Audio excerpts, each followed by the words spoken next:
Hey everyone, welcome back to Corporate Decoder, the place where we decode the secrets hidden in corporate filings. Today we're diving into the annual shareholder report for the Putnam PanAgora ESG International Equity ETF. Think of it as like a financial Easter egg hunt, but instead of chocolate, we're digging for insights about where this fund invests its money and whether it's any good at it or not. By which I mean, don't forget the Discord channel in the description below, and let's dive in.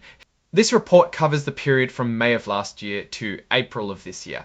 It's like an annual checkup for your investments, giving you a snapshot of how your money is being managed. First up, let's talk about costs, what this report calls expenses. Think of these as the fees you pay to have someone manage your money. The fund says that it costs about $53 for every $10,000 you invest. That is, $195 is invested for you. However, the report says that this percentage, 0.49%, would have been higher without fee waivers and expense reimbursements if the fund hadn't decided to cut some corners, which it did. These expense reimbursements and waivers can change, so it can go up and down.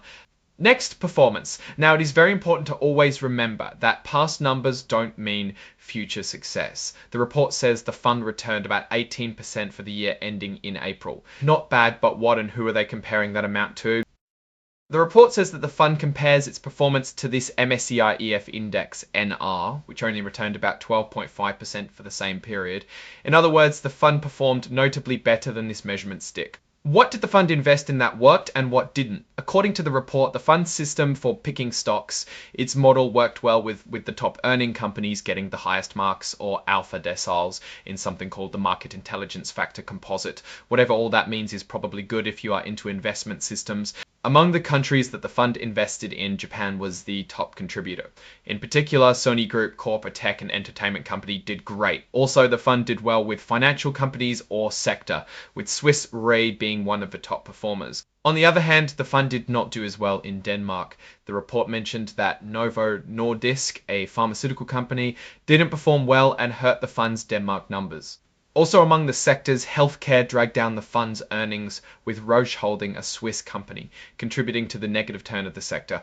There are reasons for this underperformance. The fund might decide to continue not investing in Roche for failing some social or environmental rating, and decide that they have to prioritize other values. For the bigger picture, let's look at a graph showing how a $10,000 investment would have grown since the fund started in January of late year.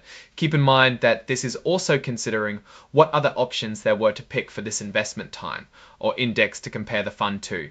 It's comparing itself to two indexes mostly, the MSCI All Country World ex-US Index and the MSCI AF Index. If you put $10,000 in the fund when it launched somewhere near the beginning of the year, you'd have about $13,500 today. Compare that to the All Country Fund, you'd have some $12,400 in the TEV. Compare that to the All Country Fund, you'd have some $12,400 in the latter. MSCI at near $12,900 today. Compare that to the All Country Fund, you'd have some $12,400 fund year, and the latter MSCI at near $12,900 to All Country Fund, you'd have some $12,400 and $500 for Country Fund, you'd have some $12,400 in the latter. MSCI EF at near $12,900 and $400 fund, you'd have some $12,400 fund, you'd have some $12,400 fund dollars to today. Compare that to the All Country Fund, you'd have some $12,400 Hubs and 400 fund. Looking at some key fund statistics, the fund says its total assets is just over $234 million last April. It says that its total management fee, which reflects a unitary fee, shows that the fund paid out just under $1,007,000. Last, the report mentions its portfolio turnover rate. At 66%, this means the fund sold off or replaced many but not most of its investments during the year. Here is a picture that gives a look at how things break down, with the largest holding in the communication sector at 23%, consumer discretionary at near 15%, financials at near 14%, and so on. The others are all in percentages under 10%. Then finally, how has the funds changed? According to the report, Franklin Resources Inc. completed the transaction to acquire Putnam Holdings early in the year. As a result, the fund's investment advisor became an indirect subsidiary of Franklin Templeton. Shareholder also, or course, approved a new contract with Putnam's management. Now, my take, while the report highlights positive returns, it's crucial to consider that these figures depend heavily on the fund's investment strategy for environmental and social criteria, which is not necessarily something that everyone can get behind. For those that are, great for them. Also, the reliance on fee waivers to maintain a seemingly competitive expense ratio needs to be monitored for long-term sustainability, since it means they were willing to cut corners to make the return numbers look more attractive. Overall, it shows the market's complexities and the challenges fund managers face in balancing returns with ESG factors or values. It's a reminder always for both investors and fund managers to consider things like company performance and current events around the selected fields that would play into an investment. Alright, that's our breakdown of Putnam PanAgora ESG International Equity ETF's latest report.